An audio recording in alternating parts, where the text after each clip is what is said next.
तो सामाजिक स्थिति इस प्रकार की थी कि महिलाओं को लेके काफ़ी सारी कुरीतियाँ प्रचलित थीं। जैसे कि महिलाओं के बाल विवाह हुआ करते थे, सती प्रथा हुआ करती थी, बहु विवाह हुआ करता था। साथ-साथ में जो विधवा महिलाएँ रहा करती थीं, उनको पुनर्विवाह की इजाज़त नहीं थी उस टाइम। तो ज्योतिबा फूले और उनके सत्यशोधक समाज ने पिछड़े वर्गों के लिए, दलितों के लिए क्या ठोस कदम उठाए और उनके इस प्रयास से समाज में क्या-क्या सुधार हुए? भारत में जो 18वीं शताब्दी, 19वीं शताब्दी, 20वीं शताब्दी में थी, वो सेम यूरोप में 14वीं-15वीं शताब्दी के आसपास थी।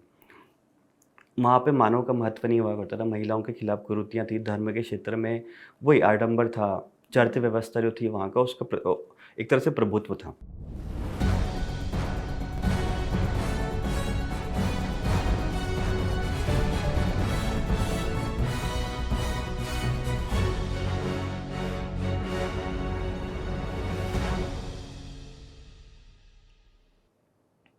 आधुनिक भारत के इतिहास सिर्फ राजनीतिक बदलावों की नहीं, बल्कि सामाजिक और धार्मिक सोच में आए बदलावों की भी कहानी है। 19वीं और 20वीं सदी के भारत में ये सुधार सुधार आंदोलनों के रूप में सामने आए। आज चर्चा होगी इन्हीं बदलावों की जिन्होंने भारतीय समाज को बदला। और इसी के साथ मैं आप सभी का स्वागत करती हूँ विजन आईएएस के एक और संवाद में। और इसी विषय पर चर्चा करने के लिए हमारे साथ मौजूद हैं विजन आईएएस के expert faculty Jitendra sir. Sir, आपका बहुत बहुत स्वागत है। Thank you ma'am. चलिए चर्चा की शुरुआत करते हैं।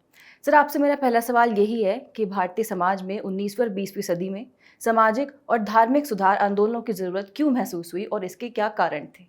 अगर जैसे हम बात करें कि भारत में जो 19वीं और 20वीं शताब्दी का जो काल था, एक तरह से उसको एक जटिल भारतीय समाज था उस टाइम पे और परिस्थितियाँ वहाँ पे थोड़ी-सी ऐसी थी कि एक साइड तो भारत में ब्रिटिश साम्राज्य की स्थापना हो गई थी और वो एक उदारवादी विचार लेके आ रहे थे। साथ-साथ में भारतीय समाज के परंपरागत विचार भी थे। तो इन सब के बीच में कहीं न कहीं एक संघर्ष देखने को मिल रहा था। सबसे पहले हम लोग बात करें कि उस टाइम पे भारत में क्या स्थितियाँ थी, जिसके बाद ये आंदोलन शुरू हुए, इनके कारण क्या थे? तो सबसे पहले अगर हम लोग स्थितियों की बात करें, सबसे पहले मैं बात करूँगा सामाजिक स्थितियों की। तो सामाजिक स्थिति इस प्रकार की थी कि महिलाओं को लेके काफ़ी सारी कुरीतियाँ प्रचलित थीं।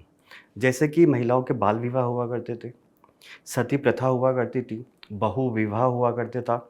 साथ-साथ में जो विधवा महिलाएँ रहा करती थीं, उनको पुनर्विवाह की इजाज़त नहीं थी उस टाइम।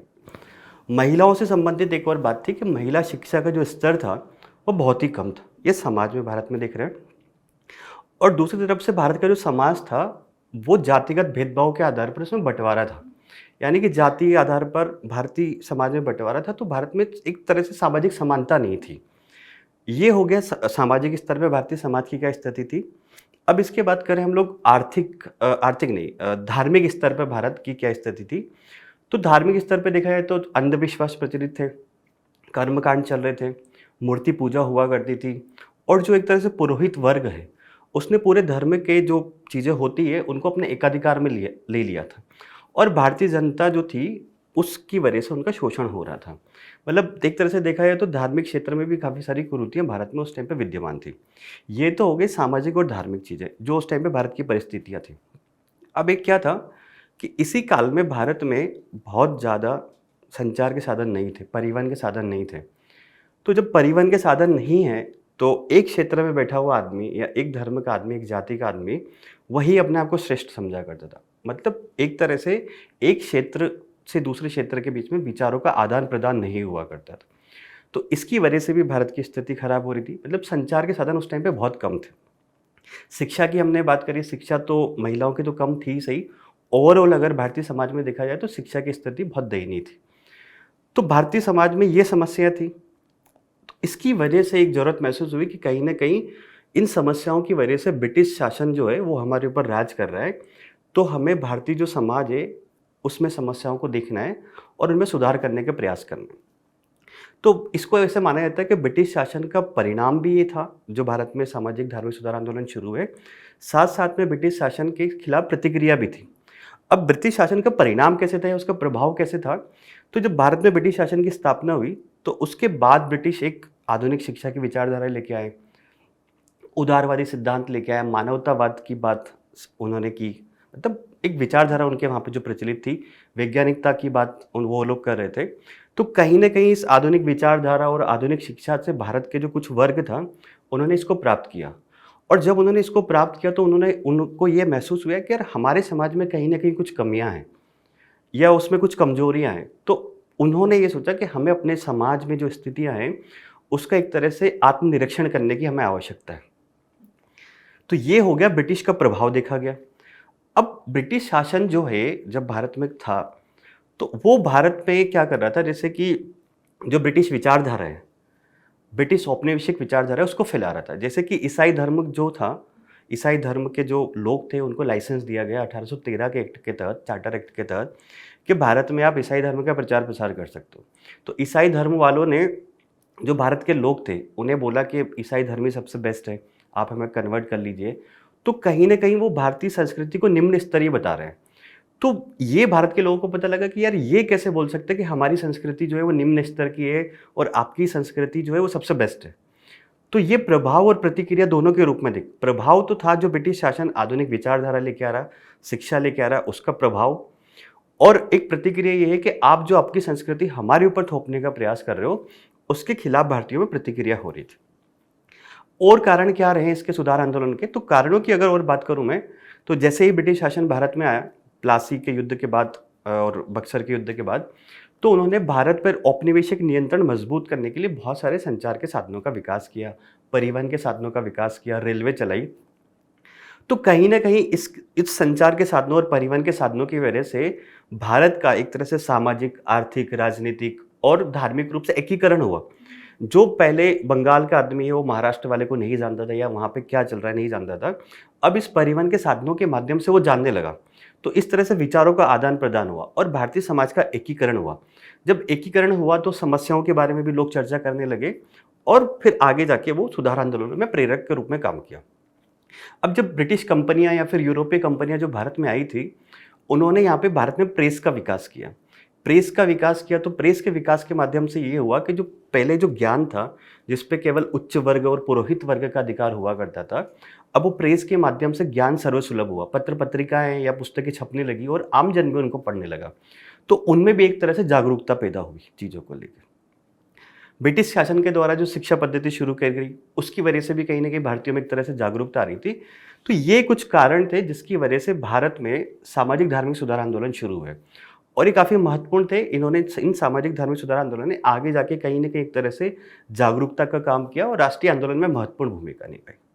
तो सर, इसी से जुड़ा हुआ मैं आपसे अगला सवाल ये पूछना चाहूँगी कि ये सुधार आंदोलन बंगाल से ही क्यों शुरू हुए? जी मैम, ये काफ़ी महत्वपूर्ण है। एक्चुअली क्या है कि जैसे कि प्लासी और बक्सर के बाद ब्रिटिश शासन जहाँ पे सबसे पहले कब्जा करता है वो बंगाल पे करते हैं। और बंगाल पे इसलिए करते हैं क्योंकि बंगाल जो है वो मुगल शासन के टाइम से ही भारत का बहुत समृद्ध राज्य रहा हुआ था।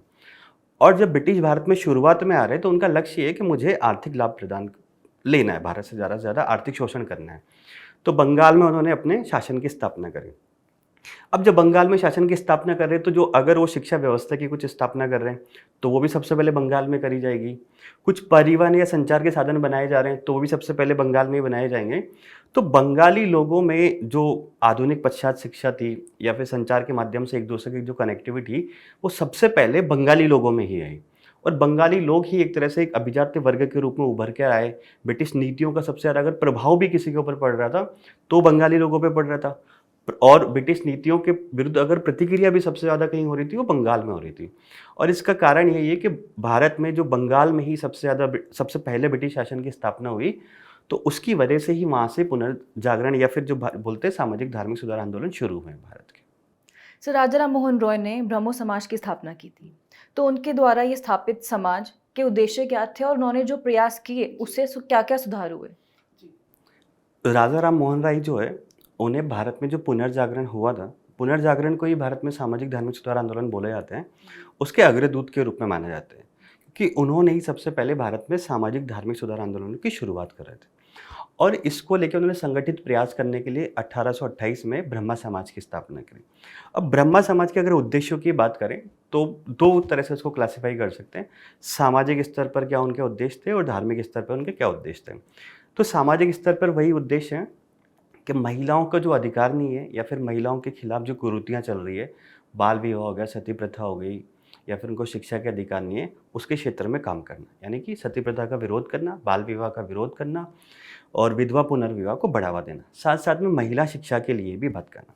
सामाजिक क्षेत्र में एक काम और राजा राम मोहन राय ने बोला कि उन्होंने जाति व्यवस्था जो है उसके खिलाफ बात करी। उन्होंने बोला कि जाति व्यवस्था से भारतीय समाज में विभाजन होता है ना, और एक तरह से सामाजिक न्याय जो होता है उसकी अवधारणा को इसको चोट पहुंचती है जाति व्यवस्था की वजह से। तो जाति व्यवस्था के ऊपर उन्होंने आलोचना करी है। अब धर्म के क्षेत्र में वो ये बात करते हैं कि मूर्ति पूजा नहीं होनी चाहिए, पुरोहितवाद जो है उसका वर्चस्व नहीं होना चाहिए। साथ साथ में वो ये बोल रहे हैं कि सभी जो जितने भी धर्म हैं, आइदर वो इस्लाम हो गया, ईसाई हो गया, हिंदू धर्म हो गया, सबका मूल लक्ष्य एक ही है। मतलब वो एक तरह से एक ईश्वरवाद की अवधारणा दे रहे हैं कि ठीक है, पहुंचने के मार्ग अलग अलग हो सकते हैं, परंतु सभी धर्म जो हैं वो एक ईश्वरवाद की बात करते हैं, ऐसा राजा राम मोहन राय का मानना था। और उन्होंने ये बोला कि कोई भी ऐसी चीज़ है जो तर्क के आधार पर या वैज्ञानिकता के आधार पर खरी नहीं उतरती है तो हम उसको खारिज करते हैं। तो ये ब्रह्मा समाज के उद्देश्य थे और ये काम दो क्षेत्र में कर रहा था, सामाजिक क्षेत्र में और धार्मिक क्षेत्र में। अब राजा राम मोहन राय की बात करें कि राजा राम मोहन राय ने और क्या किया और क्षेत्रों में, या फिर राजा राम मोहन राय के क्या योगदान रहा भारत के इसमें पुनर्जागरण आंदोलन में। तो राजा राम मोहन राय ने जो आवाज़ उठाई थी उसकी वजह से भारत में सती प्रथा जो है उसको समाप्त किया गया, एक्ट बना के। विलियम बेंटिक के टाइम पे ऐसा हुआ कि 1829 में एक एक्ट बना, बंगाल रेगुलेशन एक्ट। उसके माध्यम से सती प्रथा को गैर कानूनी घोषित कर दिया गया कि अगर कोई भी सती प्रथा करेगा तो उसको जेल हो सकती है उस टाइम पे, है ना। एक तो ये सुधार हुआ महिलाओं के लिए। साथ साथ में उन्होंने शिक्षा की भी बात करी, जो बार बार बात कर रहे हैं कि शिक्षा, महिला शिक्षा होनी चाहिए या फिर आम जन के लिए भी शिक्षा उपलब्ध होनी चाहिए। तो शिक्षा के लिए उन्होंने ये किया कि 1817 में डेविड हेयर एक थे, उनके साथ मिलकर कोलकाता हिंदू कॉलेज की स्थापना करी ताकि शिक्षा जो है वहाँ के लोगों को प्रदान की जा सके। साथ साथ में उन्होंने पत्रकारिता के क्षेत्र में काम किया। उनको ये भी बोला जाता है कि भारत में जो प्रेस के जनक अगर कोई है तो वो राजा राम मोहन राय है। तो उन्होंने पत्रकारिता के क्षेत्र में काम किया और प्रेस का जो सेंसरशिप है उसके खिलाफ बात करी। साथ साथ में अपने जो विचार हैं या फिर जो समाज में सुधार करने के लिए जो प्रयास है या जागरूकता फैलाने का प्रयास है, उसके लिए इन्होंने खुद भी बहुत सारे पत्र पत्रिका चलाई, जैसे कि संवाद कौमुदी हो गया, मिरातुल अखबार हो गया या ब्रह्मनिकल मैगजीन हो गया। ये सारे पत्र इन्होंने शुरू किए। और इन्होंने जो प्रयास किया, जैसे कि राजनीतिक क्षेत्र में भी इनका कुछ प्रयास दिखता है। इन्होंने बात करी कि राजनीतिक क्षेत्र में जो उच्च सिविल सेवाएं हैं उनका भारतीयकरण होना चाहिए, या फिर कार्यपालिका को जो न्यायपालिका है उससे अलग किया जाना चाहिए। तो राजा राम मोहन राय के जो सुधार है वो हर क्षेत्र में आपको दिखेंगे। महिलाओं के क्षेत्र में वो काम कर रहे हैं, शिक्षा के क्षेत्र में काम कर रहे हैं, पत्रकारिता के क्षेत्र में काम कर रहे हैं, और ये ओवरऑल राजनीति के क्षेत्र में भी काम करें। इसीलिए उनको बोला जा रहा है कि वो भारतीय समाज में या उस काल में पुनर्जागरण के अग्रदूत थे। ये राजा राम मोहन के कार्य थे। सर, मेरा अगला सवाल आपसे ये है कि स्वामी दयानंद सरस्वती और आर्य समाज का भारतीय समाज पर क्या प्रभाव पड़ा, और साथ ही वेदों की ओर लौटो जो उनका संदेश था, इसके क्या महत्व हैं? जी मैम, अगर जैसे हम लोग इसी दौरान बात करें, सामाजिक धार्मिक सुधार आंदोलन जो चल रहे हैं उसमें जो स्वामी दयानंद सरस्वती, इनका भी काफ़ी महत्वपूर्ण योगदान है। इन्होंने 1875 में आर्य समाज की स्थापना करी। सबसे पहले इन्होंने बॉम्बे में उसकी स्थापना करी थी, फिर आगे जाके उसका मुख्यालय जो है वो लाहौर में बनाया। तो इनका एक महत्वपूर्ण नारा जो देखने को मिलता है वो है वेदों की ओर लौटो, है ना। वेदों की ओर लौटो, उसकी बात ये उस टाइम क्यों कर रहे हैं? कुछ लोग ऐसा बोलते हैं कि जो वेदों की ओर लौटो जो नारा है उनका, वो एक तरह से उनके मतलब संकीर्ण मानसिकता जो है उसका परिचय ही है, परंतु ऐसा नहीं है।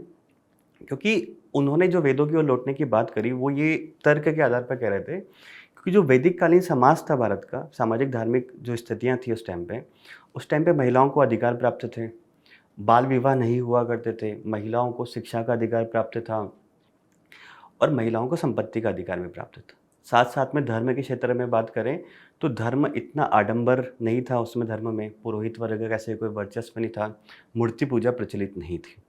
तो इस आधार पे वो बोल रहे हैं कि हमें जो वैदिक कालीन भारतीय समाज था या वैदिक कालीन जो धार्मिक स्थितियाँ थी उस ओर हमें लौटना है, ये वो बात कर रहे हैं। तो वेदों को आधार बना के उन्होंने बोला कि भारतीय समाज और धर्म में सुधार करने की आवश्यकता है। ये वेदों की ओर जो लौटो उनका नारा था उसका महत्व था। तो इसमें कहीं ना कहीं एक चीज़ ये भी देखने को मिलती है कि वो वैदिक कालीन जो संस्कृति थी उसकी पुनर्स्थापना की बात कर रहे हैं भारत में, है ना। अब इनके जो महत्व की बात करें, स्वामी दयानंद सरस्वती या फिर उनके आर्य समाज की बात करें, तो स्वामी दयानंद सरस्वती ने वही देखिए, इसमें जो भी आंदोलन चल रहा है उसमें सेम उसमें काम हो रहा होगा एक तो धार्मिक स्तर पर जो कुरीतियाँ मौजूद है उसके क्षेत्र में काम हो रहा है, सामाजिक स्तर पर जो कुरीतियाँ मौजूद है उसके क्षेत्र में काम हो रहा है। तो सामाजिक स्तर पर इनका क्या महत्व रहा? इन्होंने वही महिलाओं के लिए अधिकारों की बात करी, बाल विवाह, सती प्रथा, इन सब का विरोध किया। जाति आधार पर जो निम्न वर्ग का शोषण हुआ करता था, तो जाति कठोरता को कम करने की बात कर रहे हैं। शिक्षा की बात कर रहे हैं, महिला शिक्षाओं की बात के भी कर रहे हैं और आम जन के लिए शिक्षाओं की बात कर रहे हैं। धर्म के स्तर पर बोल रहे हैं कि धर्म में सरलीकरण होना चाहिए धर्म का, है ना? उसमें मूर्ति पूजा नहीं होनी चाहिए और लोगों को अपने हिसाब से धर्म उसको भक्ति का मार्ग किस प्रकार से अपनाना, वो अधिकार लोगों के पास होना चाहिए। मतलब धर्म को सरल रूप में होना चाहिए, इसमें आडंबर नहीं होना चाहिए धर्म में। अब इनका और महत्व क्या है? एक ये जो बात कर रहे हैं सारी, उसमें महिला सशक्तिकरण की भी बात आ रही है कि महिलाओं को सशक्तिकरण होगा, आगे जाके देखा भी जाता है इनका प्रभाव उसमें। एक इन्होंने जो शिक्षा की बात करी, जो मेरे समाज सुधार में बता रहा था, शिक्षा की बात करी, तो इन्होंने शिक्षा को संस्थागत रूप से आगे बढ़ाने के लिए कि भारत के आम जन को शिक्षा देनी है। आपने एक सुना होगा डीएवी पब्लिक स्कूल जो काफ़ी चलते हैं, तो ये दयानंद एंग्लो वैदिक स्कूल ही है वो, डीएवी पब्लिक स्कूल जो भी है। तो वो श्रृंखला है, वो इन्हीं के टाइम से शुरू हुई और लाला लाजपत राय और लाला हंसराज, इन लोगों ने उस चीज़ को आगे बढ़ाया आगे जाके, जो ये डीएवी स्कूल की जो श्रृंखला थी। तो शिक्षा के क्षेत्र में काफ़ी महत्वपूर्ण काम कर रहे हैं। स्वामी दयानंद सरस्वती के जो विचार थे, उनके विचारों से आने वाले जो भारत के जो राष्ट्रीय आंदोलन के नेता था, जैसे कि लाला लाजपत राय हो गए, इनको भी एक महत्वपूर्ण प्रेरणा मिली इनके विचारों से। तो कहीं न कहीं इनका जो प्रभाव था वो, और एक तरह से जो स्वामी दयानंद सरस्वती का जो आंदोलन था आर्य समाज वाला, वो आत्मनिर्भरता की बात करता है ना? तो आत्मनिर्भरता की या फिर स्वशासन की इस तरह से ये बात करते हैं। तो इसने कहीं न कहीं आगे जाके भारतीय राष्ट्रीय आंदोलन में एक महत्वपूर्ण भूमिका निभाई। जैसे कि हम स्वदेशी आंदोलन देखते हैं, वो खुद भी यही बात करता है कि हमें उद्योग धंधों के हिसाब से हमें आत्मनिर्भर होना है। तो ये आत्मनिर्भरता की अवधारणा कहीं न कहीं स्वामी दयानंद सरस्वती के टाइम से ही चली आ रही थी। तो स्वामी दयानंद सरस्वती का विभिन्न क्षेत्रों में योगदान रहा, इनके आर्य समाज का और इनका। एक और देखने को मिलता है जिसमें थोड़ा-सा कहीं नेगेटिव इफ़ेक्ट भी पड़ा। इन्होंने धार्मिक क्षेत्र में एक काम किया था, एक शुद्धि आंदोलन चलाया था। शुद्धि आंदोलन का उद्देश्य ये था कि अगर हिंदू धर्म का कोई व्यक्ति है और अगर वो किसी और धर्म में कन्वर्ट हो गया, तो वो आर्य समाज की पद्धति से वापस से हिंदू धर्म में लौट सकता है। इनका मकसद तो ये था कि अगर ब्रिटिश ने किसी का ईसाई धर्म में उसको कन्वर्ट करा लिया, तो उसको वापस से हम लोग हिंदू धर्म में शामिल कर सकते हैं आर्य समाज की पद्धति से। परंतु कहीं न कहीं उसका नेगेटिव इम्पैक्ट देखा जाता है, तो जब ये आंदोलन चला तो कहीं न कहीं इसको बोला जाता है कि ये इस आंदोलन की वजह से सांप्रदायिकता को बढ़ावा मिला, कहीं न कहीं एक थोड़ा-सा उसका इम्पैक्ट, अनचाहा प्रभाव था उसका। तो ये काफ़ी सारे जो काम रहे स्वामी दयानंद सरस्वती और उनके आर्य समाज का महत्व रहा। सर, जैसे कि अभी हम विभिन्न क्षेत्रों में सुधार की बात कर रहे हैं, तो ज्योतिबा फूले और उनके सत्यशोधक समाज ने पिछड़े वर्गों के लिए, दलितों के लिए क्या ठोस कदम उठाए और उनके इस प्रयास से समाज में क्या-क्या सुधार हुए? जी मैम, अगर हम लोग जैसे ज्योतिबा फूले की बात करें, तो एक भारतीय समाज के महत्वपूर्ण सुधारक हुए हैं, जिन्होंने 1873 के आसपास सत्यशोधक समाज की स्थापना करी। और इस समाज की स्थापना का उनका उद्देश्य ये था कि दलित, पिछड़े और महिलाएं जो हैं, उनके अधिकारों की वकालत करना और एक तरह से समानता स्थापित करने का प्रयास करना। अब जो इनका सत्यशोधक समाज था या फिर ज्योतिबा फुले जो है, इन्होंने किस किस क्षेत्रों में काम किए या उनके कार्यों का महत्व क्या, वो करके बात करते हैं। तो पहला इन्होंने ये किया कि महिला शिक्षा के क्षेत्र में काफ़ी काम किया। महिला शिक्षा के क्षेत्र में कैसे काम किया कि महिलाओं को शिक्षा प्रदान करने के लिए इन्होंने बहुत सारे स्कूल और कॉलेजेस की स्थापना करी। अब शिक्षा के साथ एक और जो महिला शिक्षा के साथ रिलेटेड है वो है महिला सशक्तिकरण। तो इन्होंने कहीं न कहीं जो महिलाओं के खिलाफ जो कुरीतियाँ हैं, जैसे सती प्रथा हो गई, उसकी आलोचना करी। महिला के जो पुनर्विवाह नहीं होते थे, उसकी वकालत करी कि पुनर्विवाह होने चाहिए और महिलाओं को एक तरह से समान अधिकार मिलने चाहिए, उसकी बात कर रहे हैं। तो कहीं न कहीं उससे महिला सशक्तिकरण की दिशा में आगे हो रहे हैं। अब समाज के क्षेत्र में अगर इनकी बात करें कि समाज के क्षेत्र में इन्होंने क्या सुधार किया, तो समाज के क्षेत्र में इन्होंने बोला कि जो ब्राह्मणवादी विशेषाधिकार हैं, वो कम होने चाहिए और दलित पिछड़े वर्गों को भी अधिकार मिलना चाहिए। एक तरह से उन्होंने बोला कि जो जातीय आधार पर विभाजन है भारतीय समाज में, वो खत्म होना चाहिए और भारतीय समाज में समानता स्थापित होना चाहिए। ये समाज के क्षेत्र में हो गया। अगला उनका है कि धार्मिक क्षेत्र में। धार्मिक क्षेत्र में उन्होंने ये बोला कि जो वर्ण व्यवस्था है वो नहीं होना चाहिए। वर्ण व्यवस्था की उन्होंने आलोचना करी। एक उनकी पुस्तक थी, गुलामगिरी के माध्यम से उन्होंने आलोचना करी। तो इस प्रकार हम देखते हैं कि ज्योतिबा जो फुले हैं उनके जो कार्य हैं वो काफ़ी सारे क्षेत्रों में हैं। और इसकी वजह से ये हो रहा है कि कहीं न कहीं जो एक निम्न वर्ग है, जिनकी बातें अभी तक और कोई नहीं कर रहा है, उनके उनके उनके अधिकारों में जागरूकता आ रही है और उनको अधिकार प्राप्त हो रहे हैं और वे अपने अधिकारों की माँग कर रहे हैं। ब्राह्मणवादी विशेषाधिकार कम हो रहे हैं, तो ये उनका महत्व रहा आने वाले टाइम के लिए। सर, मैं अब आपसे ये जानना चाहूंगी कि ये जो सुधार आंदोलन थे, इनका हुँ। भारतीय समाज में क्या अहमियत थी और इनकी क्या सीमाएं थी? जी मैम। देखिए, अहमियत तो वही होगा जहाँ जितने भी सुधार आंदोलन की हम लोगों ने अभी बात करे, हर कोई सुधार आंदोलन बात कर रहा है महिलाओं के खिलाफ कुरीतियाँ नहीं होनी चाहिए, महिलाओं को शिक्षा प्रदान की जानी चाहिए या फिर आम जन को शिक्षा प्रदान करनी जानी चाहिए, समाज में समानता होनी चाहिए, जाति आधार पर विभेद नहीं होने चाहिए। तो इन्हीं सारे क्षेत्रों में हर सामाजिक धार्मिक सुधार आंदोलन हो गया या फिर कोई भी जो सोसाइटी होगी वो काम कर रही है, तो इसी क्षेत्रों में उनके सुधार आंदोलन के प्रभाव देखने को मिलते हैं। अब जैसे कि बात करें सबसे पहले सामाजिक क्षेत्र में, सामाजिक क्षेत्र में क्या हो रहा है कि महिलाओं के खिलाफ जो कुरीतियाँ कहीं न कहीं उसमें थोड़ी कमी आ रही है। महिला सशक्तिकरण हो रहा है, महिलाओं को शिक्षा प्राप्त हो रही है, जाति आधार पर जो भेदभाव है उसमें थोड़ी बहुत कमी आ रही है और एक तरह से समाज में समानता की स्थापना हो रही है। जो धर्म के स्तर पर बात करें तो पुरोहितवाद का जो वर्चस्व था वो कम हुआ, इसका प्रभाव या इसके महत्व उसमें। कर्म कांड जो थे उसमें कहीं न कहीं कमी आई। ये जो एकेश्वरवाद की जो अवधारणा है उसका प्रचलन हुआ। ये हुआ सामाजिक और धार्मिक क्षेत्र में। अब सुधार आंदोलन में जितने भी चल रहे थे भारत में, जितने भी समाज सुधारक थे वो तार्किकता की बात कर रहे हैं, मानव अधिकार की बात कर रहे हैं, वैज्ञानिकता की बात कर रहे हैं। तो कहीं न कहीं ये जो आधुनिक विचार है, तार्किकता, मानवतावाद, वैज्ञानिकतावाद, है ना? ये सारे के सारे भारतीय समाज में समावेशित हो रहे हैं। तो आगे जाके इनका राष्ट्रीय आंदोलन में भी प्रभाव पड़ता है, परंतु आगे जाके इसका महत्व होता है। अब हर सुधार आंदोलन जो है वो शिक्षा की बात कर रहे हैं।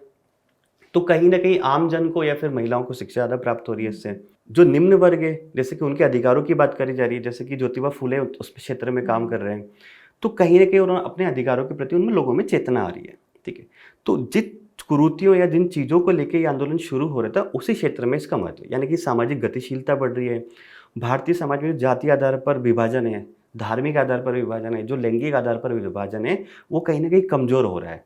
और भारतीय समाज का सामाजिक रूप से, धार्मिक रूप से एकीकरण हो रहा है ना? और भारतीय समाज में गतिशीलता आ रही है। इसका प्रभाव आगे के राष्ट्रीय आंदोलन में भी देखने को मिलता है। तो ये महत्व रहा इन आंदोलनों का। परंतु इनका अगर सीमाओं की बात करें, देखिए अगर ये आंदोलन हुआ था तो वैसे तो फिर ये होना चाहिए कि भारतीय समाज में पूरी तरह से सुधार हो जाना चाहिए। परंतु वर्तमान में भी हम लोग देखते हैं कि जाति व्यवस्था है, महिलाओं के खिलाफ कुरीतियाँ अभी भी चल रही हैं किसी न किसी तरीके से। तो कहीं न कहीं ये सुधार पूरी तरह से लागू तो नहीं हुए। तो सुधारक आंदोलन की इनकी सीमाएँ ये हैं कि देखिए सबसे पहले तो ये जो सुधार आंदोलन जो भी किए गए, वो पत्र पत्रिकाओं के माध्यम से जागरूकता फैलाने का प्रयास किया गया।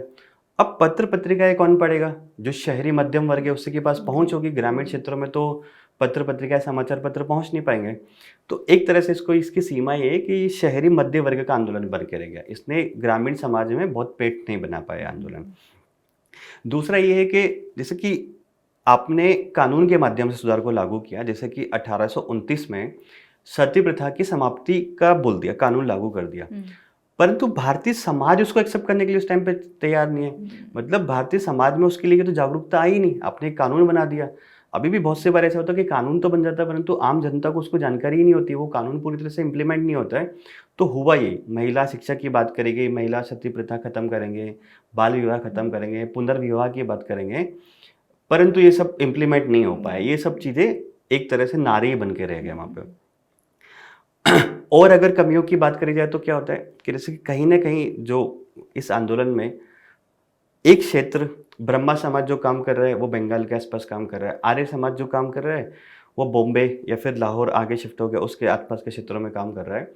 तो ये जितने भी सुधार आंदोलन थे या जितनी भी सोसाइटियाँ उस टाइम पे बनाई भारत के बुद्धिजीवियों ने, एक क्षेत्र, एक जाति या फिर एक धर्म को लेके काम कर रही हैं। एक तरह से इनमें एकता नहीं देखी गई उस टाइम। तो ये भी कहीं न कहीं एक तरह से उसमें सुधार आंदोलन की कमी रही, ठीक है। और अगर मैं कमियों की बात करूँ तो कहीं न कहीं ऐसा देखा गया कि जो सुधार आंदोलन है उसने अनचाही तरीके से एक तरह से भारतीय समाज में सांप्रदायिकता फैलाने का प्रयास किया। क्योंकि हो क्या रहा है, मुस्लिम धर्म सुधार आंदोलन वाला अपने जो उसकी संस्कृति रही है उसकी बड़ाई कर रहा है, सिख वाले सिख की बात कर रहे हैं, हिंदू धर्म वाले हिंदू धर्म की बात कर रहे हैं। तो कहीं न कहीं फिर एक तरह से उसमें सांप्रदायिकता को आगे बढ़ाने का इसका काम हुआ उसमें। तो ये कमियाँ इस सुधार आंदोलनों की देखी गई हैं। इस तरह से ये सुधार आंदोलन पूरी तरह से लागू नहीं हो पाए। तो क्या इन सुधार आंदोलनों को भारतीय पुनर्जागरण के रूप में देखा जा सकता है? देखिए मैम, पुनर्जागरण की जो अवधारणा है वो 15वीं-16वीं शताब्दी के आसपास यूरोप में प्रचलित हुई। अब यूरोप में क्या था, जो सेम जो कुरीतियाँ हैं वर्तमान में भारत में जो 18वीं शताब्दी, 19वीं शताब्दी, 20वीं शताब्दी में थी, वो सेम यूरोप में 14वीं-15वीं शताब्दी के आसपास थी। वहाँ पे मानव का महत्व नहीं हुआ करता था, महिलाओं के खिलाफ कुरीतियाँ थी, धर्म के क्षेत्र में वही आडंबर था, चर्च व्यवस्था जो थी वहाँ का उसका एक तरह से प्रभुत्व था।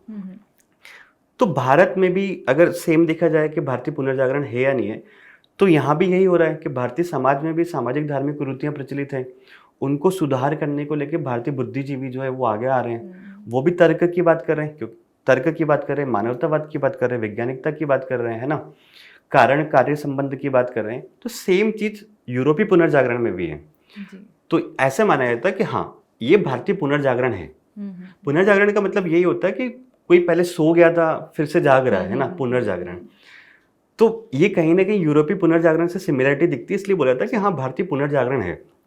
परंतु इसकी एक सीमा ये देखने को मिलती है कि जो यूरोपीय पुनर्जागरण के दौरान वहाँ पे ऐसा हुआ कि वहाँ पे वैज्ञानिकता को बहुत ज़्यादा बढ़ावा मिला, या फिर साहित्य बहुत ज़्यादा लिखा गया, भौगोलिक खोजें की गई, जो कि भारत के पुनर्जागरण में देखने को मिलते नहीं है।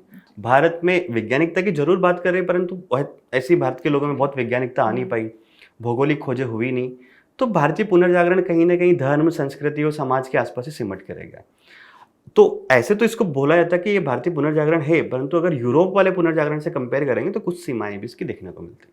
तो सर, आप ये बता सकते हैं कि इन सुधार आंदोलनों का प्रभाव भारतीय स्वतंत्रता संग्राम पर भी पड़ा? जी मैम, देखिए एक सीक्वेंस थोड़ा सा देखने को मिलता है जी। अगर जैसे मैं एक बात बताऊं आपको कि अगर भारतीय समाज खुद विभाजित रहेगा तो कैसे लोग एक एकीकृत होकर ब्रिटिश साम्राज्य का विरोध कर पाएंगे। तो सुधार आंदोलन ने क्या किया कि सुधार आंदोलन ने भारतीय समाज में जितने भी विभाजन थे, धर्म के आधार पर हो गया, जाति के आधार पर हो गया, या फिर लिंग के आधार पर हो गया, उन सब विभाजनों को कम किया। तो इसकी वजह से क्या हुआ कि भारतीय समाज में गतिशीलता आई। जब गतिशीलता आई, लोग एक दूसरे के विचारों को आदान प्रदान हुआ, तो कहीं ना कहीं फिर ये चेतना आई और फिर ये चेतना फिर कहीं ना कहीं जब लोग बैठे तो फिर उनको पता लगा कि हमारे एक सारे शत्रु कोई और है, उसका नाम है ईस्ट इंडिया कंपनी या फिर ब्रिटिश शासन, उसके खिलाफ हमें विद्रोह करना है। तो भारतीय समाज में जो विभाजन है वो कमजोर जब पड़ा तो लोग एकीकृत हुए, और एकीकृत हो गए फिर ब्रिटिश शासन के खिलाफ आगे आंदोलनों में आए। तो हाँ, ये प्रभाव देखने को मिलता है। दूसरा इसमें ये देखा गया कि जितने भी सुधार आंदोलन हो रहे हैं, ये कहीं ना कहीं महिलाओं की भूमिका की बात कर रहे हैं, महिला शिक्षा की बात कर रहे हैं, महिलाओं के खिलाफ कुरीतियाँ कम करने की बात कर रहे हैं। तो इन सुधार आंदोलन ने महिलाओं को कहीं से कहीं ना कहीं घर से बाहर निकाला, और महिलाएं अपने अधिकारों के प्रति जागरूक हुई कि हमें भी पुरुषों के समान अधिकार चाहिए। तो आगे के जो आंदोलन हुए भारत के, भले स्वदेशी मूवमेंट हो गया, नॉन कोऑपरेशन मूवमेंट हो गया हो, या फिर सिविल डिसोबीडियंस मूवमेंट, सारे आंदोलनों में जो महिलाओं की भूमिका बढ़ी डे बाय डे, वो कहीं ना कहीं इनका प्रभाव दिखता है, क्योंकि महिलाओं को कहीं ना कहीं इन्होंने महिलाओं के अधिकारों के प्रति चेतना आई एक तरह से, तो महिलाओं की भूमिका आगे बढ़ी आंदोलन में। तो महिलाओं की भूमिका सामने आई। अब साथ साथ में हम लोग देखते हैं कि जो जितने भी सुधार आंदोलन हो रहे थे, इनका कहीं ना कहीं प्रभाव आगे के जो राष्ट्रीय आंदोलन के नेता है उन पर पड़ रहा है। जैसे कि स्वामी दयानंद सरस्वती का काफ़ी ज़्यादा इम्पैक्ट देखा जाता है लाला लाजपत राय के ऊपर। ज्योतिबा फुले जो थे, उनका कहीं ना कहीं प्रभाव अंबेडकर के ऊपर देखा जाता है। जो ज्योतिबा फुले जो निम्न जाति के अधिकारों की बात कर रहे हैं, वही सेम चीज़ आके अंबेडकर भी आके बात कर रहे हैं। और इन दौरान जो भी बात करी जा रही है कि भारतीय समाज में जाति व्यवस्था कमजोर होनी चाहिए, धर्म के आधार पर चीज़ें को बंटवारा नहीं होना चाहिए, महिलाओं को अधिकार मिलना चाहिए, आगे के जितने भी भारत के राष्ट्रीय आंदोलन के नेता रहे वो भी ये बात करेंगे सारे के सारे। ठीक है, तो कहीं ना कहीं ये देखते कि आने वाले जो राष्ट्रीय आंदोलन के नेता रहे उन पर भी प्रभाव देखा गया। एक प्रभाव ये रहा कि देखिए, जो प्रेस के माध्यम से ये पूरा आंदोलन चलाया गया कि पत्र पत्रिकाएं रहेंगी, उनका बंटवारा किया जाएगा और जागरूकता फैलाई जाएगी, और जो कुरीति है उसके खिलाफ एक तरह से सामाजिक माहौल बनाने का प्रयास किया जाएगा। तो इस प्रेस की भूमिका आगे वाले आंदोलन में बहुत देखने को मिलती है। वो कैसे कि जैसे कि अगर ये प्रेस का विकास नहीं होता, या प्रेस के माध्यम से भारतीयों ने अपनी जो विचार है वे व्यक्त करना शुरू नहीं किया होता, तो आगे के राष्ट्रीय आंदोलन में वो कैसे ब्रिटिश शासन की प्रेस के माध्यम से आलोचना करते। आगे के राष्ट्रीय आंदोलन में यही हुआ कि भारत के जितने भी नेता थे उन्होंने सबने क्या किया, प्रेस और पत्र पत्रिकाओं को जरिया बनाया, और ब्रिटिश शासन की जो भी नीतियाँ थी या ब्रिटिश में जहाँ जो भी यहाँ पे गवर्नर जनरल है, वाइसरॉय, उसकी नीतियों की आलोचना प्रेस के माध्यम से की जा रही है। तो कहीं न कहीं ये प्रेस का जो विकास इस टाइम पे हो रहा है, इस टाइम पे जो प्रेस को बढ़ावा मिल रहा है और आमजन उससे परिचित हो रहा है, तो ये राष्ट्रीय आंदोलन में प्रेस की भूमिका आगे बढ़ी। तो इस तरह से हम देख सकते हैं कि जो सुधार आंदोलन रहे, उन्होंने राजनीतिक चेतना लेके आई, समाज में गतिशीलता आई, तो इसकी वजह से भारत का जो राष्ट्रीय आंदोलन है, वो ज़्यादा एकीकृत हो पाया आगे और राष्ट्रीय आंदोलन में इसका एक महत्वपूर्ण प्रभाव रहा। तो सर, मेरा अंतिम सवाल आपसे ये है कि आज के दौर में इन सुधार आंदोलनों का प्रभाव दिखाई देता है? जी मैम, अगर जैसे सुधार आंदोलन का प्रभाव भी दिखाई देता है और कैसे स्वतंत्रता के बाद हम लोग देखते हैं कि भारत में कहीं न कहीं एक सीक्वेंस के रूप में हम देख सकते हैं उसको, सुधार आंदोलन को। देखिए, सबसे पहली बात तो ये होगी कि इस क्षेत्र में, समाज के क्षेत्र में सुधार करने का प्रयास किया इन आंदोलन ने। मतलब जाति व्यवस्था की कठोरता कम करने की बात करी गई, दलित वर्ग जो उसको अधिकार देने की बात करी गई, दलित और पिछड़ों को। तो हम लोग अगर देखते हैं स्वतंत्रता के बाद, तो भारत के संविधान में आरक्षण का प्रावधान किया गया दलितों के लिए, पिछड़े वर्गों के लिए, तो एक इम्पैक्ट देखने को मिल रहा है। वर्तमान में भी सरकार दलित और पिछड़े वर्गों को उनके अधिकार प्राप्त हो जाए, इसके लिए काफ़ी सारी योजनाएं और प्लान्स लेके आती है। तो एक प्रभाव किस रूप में चल रहा है ये आगे तक, है ना। अब इस आंदोलन के दौरान ही महिलाओं के सशक्तिकरण की बात करी जाए, महिला शिक्षा की बात करी जा रही है। तो जैसे ही भारत आज़ाद हुआ, उसमें महिलाओं के कुछ अधिकारों की भी बात करी गई। धीरे करके जैसे 73, 74 कॉन्स्टिट्यूशन अमेंडमेंट हुआ, वहाँ पे महिलाओं को आरक्षण प्रदान किया गया लोकल बॉडीज़ में। उसके बाद हम लोग देखते हैं कि महिलाओं की सुरक्षा के लिए बहुत सारे कानून अभी भी पारित किए जा रहे हैं, जैसे कि कार्यस्थल पर सुरक्षा हो गया, घरेलू हिंसा से सुरक्षा हो गया, दहेज प्रथा को खत्म करने का कानून हो गया, पुरुषों के समान महिलाओं को समान वेतन मिले, समान अधिकार मिले, ऐसी बात करी जा रही है। कुछ टाइम पहले महिलाओं को पार्लियामेंट और विधानसभाओं में आरक्षण देने के लिए भी कानून पारित हुआ। तो जो कहीं न कहीं एक प्रेरणा वहाँ से मिल रही है कि महिलाओं के अधिकारों की बात करी जा रही है, वो वर्तमान तक चली आ रही है। अब अगला अगर हम लोग बात करें, तो इन सुधार आंदोलनों ने भारत में धार्मिक सहिष्णुता की बात करी। बोला कि धर्म का सरलीकरण होना चाहिए। तो जैसे ही भारत का संविधान आज़ाद होता है, तो उन्होंने बोला कि नहीं, भारतीय समाज जो है वो धर्म के आधार पर उसका बंटवारा नहीं होना चाहिए। तो भारत का न तो कोई राजधर्म घोषित किया गया, साथ-साथ में भारत की प्रस्तावना में आगे जाके संशोधन होता है और इसमें ये बोला जाता है कि पंथ निरपेक्ष वर्ड को ऐड किया जाता है। और वर्तमान में भी हम लोग देखते हैं कि भारतीय समाज जो है, उसमें बहुत सारी जाति आधार पर, धर्म के आधार पर विविधता है, पर फिर भी हम लोग सब लोग एक मिलकर रहते हैं। मतलब विविधता में एकता अभी भी हमारी चली आ रही है। तो कहीं न कहीं वहाँ से इसको कनेक्ट कर सकते हैं हम लोग। अब एक इसमें बात आती है राजनीतिक जागरूकता जो शुरू हुई। इन सुधार आंदोलनों के परिणाम स्वरूप ये हुआ कि भारतीयों में धीरे-धीरे जागरूकता आनी शुरू हुई, राजनीतिक जागरूकता।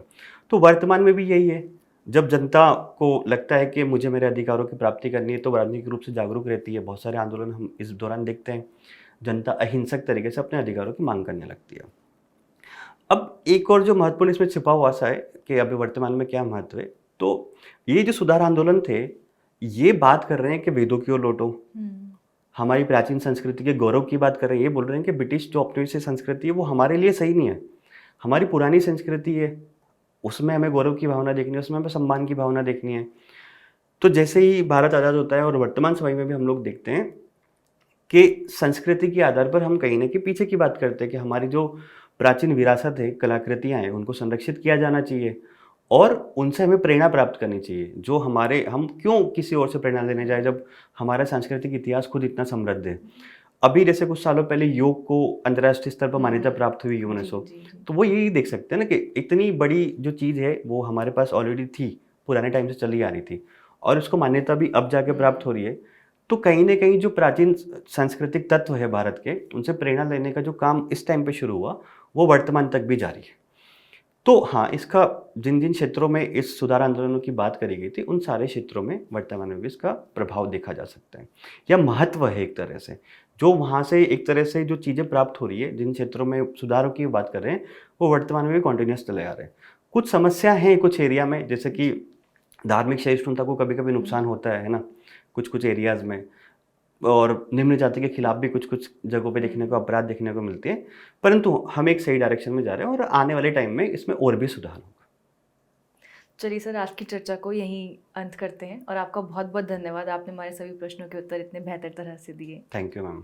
सर, आपका बहुत-बहुत धन्यवाद। तो आज के संवाद से हमने ये जाना कि सुधार आंदोलन कठिन तो थे, लेकिन नामुमकिन नहीं थे। सोच में आए बदलाव कैसे इतिहास बना सकते हैं, आज की चर्चा का यही कंक्लूजन था। फिर मिलते हैं आपसे एक अगले विषय के साथ। तब तक के लिए देखते रहिए विजन IAS।